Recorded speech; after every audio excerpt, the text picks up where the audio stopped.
Capitalism continues destroying our lives. Capitalism based on exploitation, which creates disparities and public health challenges. Since decades, as public health professionals, we observe the public health burden of capitalism, determine the causality, define the evidence, create solutions, and struggle against collectively. International Association for Health Policies is one of the most prominent actors of this struggle. In September, we will meet in Thessaloniki in order to share our knowledge, to inspire each other's experiences, to strengthen the solidarity, and to prepare future public health challenges. Join us.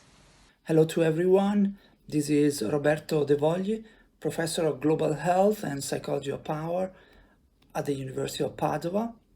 This September, I will be at the conference of the International Association of Health Policy in Thessaloniki, Greece.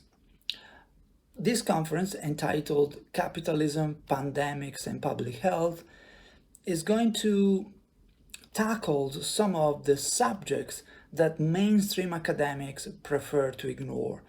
Of course, these subjects are very important for society and for public health, but they make academics losing grant opportunities, invitations, and in some cases, even their jobs. So I'm very happy to be part of this conference. I will coordinate a session on COVID-19 and public health, and I hope to see you there. The International Association of Health Policy was founded in 1977 by eminent academics and activists in health policy, such as Vicente Navarro, Giovanni Berlinguer, Hans-Ulrich Deppe, Asa Cristina Laurel, among others. The main principle of the association is that we are considering health as a social good and a political right and not a commodity. The main characteristic of the association is that it's not only an association of academics, but it is also of health workers and activists. And finally, in order to keep our political independence and scientific independence, we don't accept funding from government or corporate institutions, and we are relying on the voluntary work of our members. If you share these values, please join us in the Thessaloniki conference from the 21st to the 24th of September 2023.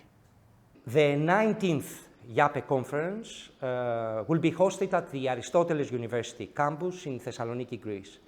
More than 40 international experts, leading experts on public health and health policy, organized in 8 round tables, will be discussing all the major challenges and issues in global health, including migration health, planetary health, health inequities, access to vaccines and pharmaceuticals, healthcare privatization, lessons from COVID, social movements, social rights, and public health advocacy.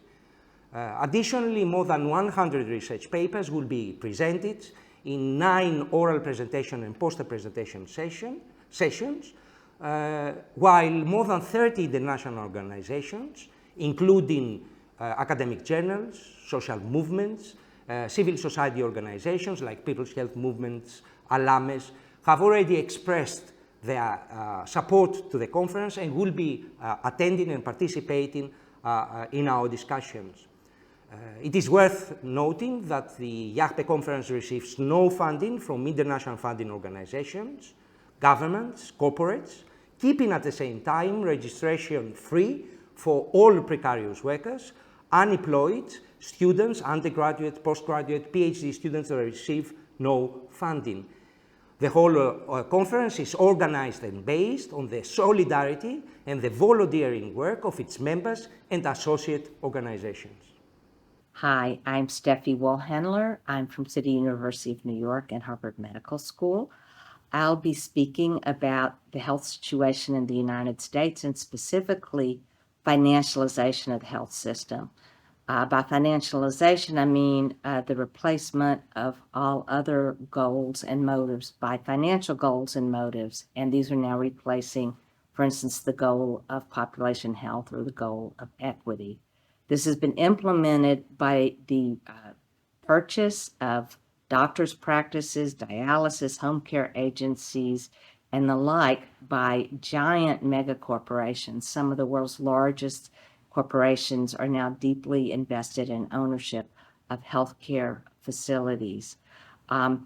This means that in order to reform healthcare, we will need to address the question of ownership and return health facilities, health providers to control by the communities that they serve.